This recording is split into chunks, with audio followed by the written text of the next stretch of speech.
Hey everyone, welcome back to my channel. In this video, I have the LEGO Icons Pac-Man set to share with you guys, set number 10323, which retails for $270 USD. Now right off the bat, this set looks like an incredible display piece. However, if you really want to play Pac-Man, please go on Google and just search up Pac-Man and play it there, because honestly, this is all it can do. It can literally just move around and have your imagination deal with the rest. If you're looking to play Pac-Man, play it online. However, if you're looking for a very cool retro arcade machine, this set is for you. Without further ado, let's get right on to the review and see what the set has to offer. Now, right off the bat, this set actually comes with a stand featuring Pac-Man, Blinky, and Clyde. And if you want them to be in their ghost mode, there you go. And to do this, you just have to turn the thing around, press on this Technic pin of sorts, and they can just move around like that, which is a very satisfying play feature. I mean, now they're normal, next second, they're ghosts. So that's very funny. And like waka waka waka, you can eat them. That's so hilarious. And at the very bottom, we have Pac-Man, we have the ghosts, of course, and this really nice entourage, which is like all completely printed, luckily. And I really like how it brings together the entire arcade vibe. And lucky for us, if we don't want our ghosts to just fly around and haunt our living rooms, you can just take the stand right here and put it right on top of the Pac-Man Arcade. It sits there nice and snug. And at the back, if you want to continue the whole ghost motion, just press on it, and yeah, it's pretty cool. Before we take a look at the front of this set and play around with the actual game, there's a way for us to remove the entire back, which actually features a surprise, so that's kind of fun. All you have to do is grab on this little Technic piece and apply some pressure and pull. And there you go. We've just removed the entire backing of the arcade. So yeah.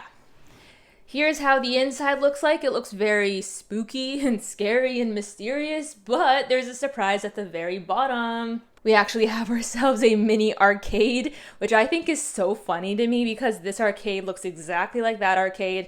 However, it's mini, obviously, and it's tiny. And you have a minifigure that can put the 5-cent coin inside, theoretically speaking, because you can't actually do that. And we have a little gumball machine for arcades and a stool. So that is pretty awesome. I really love the design of this little arcade with the Pac-Man stickers on either side. So that's about it for the little surprise. And right here we have the only minifig in this set, which is really awesome. I love that torso so much. I am actually tempted to swap out my sig fig with this because it looks so cool. And I love the Pac-Man hiding right beneath the sweater there. Very cool to see in minifig form. No back head printing, but in general, such a cool minifig just because of that torso. Now going back to the details of the inside, this entire thing has been extremely nerve-wracking to put together with all the Technic pieces, all the pins and everything. Like, there was always a chance that I would have messed something up, but luckily I haven't messed anything up as far as I'm concerned. I mean, who knows? Maybe something's messed up, but at this point, yeah, it works, and that's all that matters, I think. To wrap everything nicely, I'm just gonna put this little vignette right on top of there on the right side, and then close everything. To close everything, all you need is this little board, and then you make sure that this piece is gonna go up there in the little Technic part, and then you just put this, you fit it nicely at the bottom, and you press, and there you have it. The entire back is closed off. I love the pattern here with the blacks and the yellows. Very cool to see. And on the side, we have ourselves a Pac-Man sticker. Now, unfortunately, it is stickered, but it works for what it is. And at the front, of course, the game. This is actually printed, luckily for us, which is really awesome to see because I would have been absolutely terrified if I had to put stickers there. I don't even think I would have been able to survive that, to be honest. But luckily it's all printed, and it's kind of annoying that it's kind of choppy there with that side and that side. So, you know, it is what it is. You're just gonna have to look past that at this point. And on this side, we have the exact same Pac-Man sticker, which we saw on the right. Now, if you want to theoretically, quote unquote, play Pac-Man with this machine, you'd require 50% of your imagination and 50% of the functionality of the set itself, which primarily stems from the crank right here. Now, before we go on and play with that, here's a look at the front. We have a little joystick that you can move around. it does absolutely nothing except move around. And the buttons here don't do anything, just saying. It's all just for a design, accuracy and stuff. But I'm kind of sad that the joystick doesn't exactly do anything to the model. I don't know how they would do this, but it would have been nice to play with the joystick and then rotate the crank and then do that. It would have been really cool to have full control over the game, but sadly, that is not the case with a set like this. And on this side, we have a little light up feature, which I think is the funnest.